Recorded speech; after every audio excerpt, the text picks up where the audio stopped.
Bu boyunca da kişine malumat. Emir.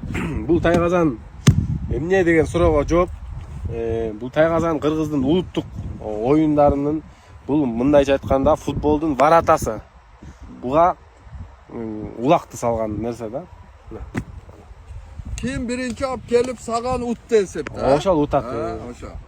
Belekte alıp keteret. Белек талып кетет. Командный оюн. Oşonca mana rezinka kıram ayta 10'ta 15'ta otan bol birbirini bilen aralaşıp ketkende onca ziyan tivesinde mana yumşakrak rezine kılıp koygan. Mana mena uyunom aldım. Bunu atamazı bilet ele. El de bile olsun deyip durup körsötüp aytıp berip жатабыз. Allah razı olsun. Ya biz de oңдоп туура билгендер болсо комментарийге жазыңыздар. Может быть biz hem точно aytmadık. Ошону точно сиздер жазыңыздар. Tarıхını bile turganlar tarıхını жазсын. Balkim bu tayqazan эмес, başka Эмне nerсе. үчүн ушундай тоголок болуп калган, Hı. Эмне үчүн 4 буштук эмес, тоголок, İyi çoğun. чоң. Тура, кичинекей кылса да болот эле да. Бияка батат эле да. Курук делеге чийип койсо болот болчу да казактаркындайчы.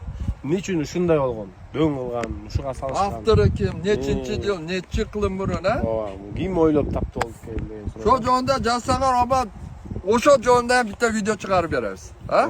Allah razı olsun. Kursançılıklar olsun.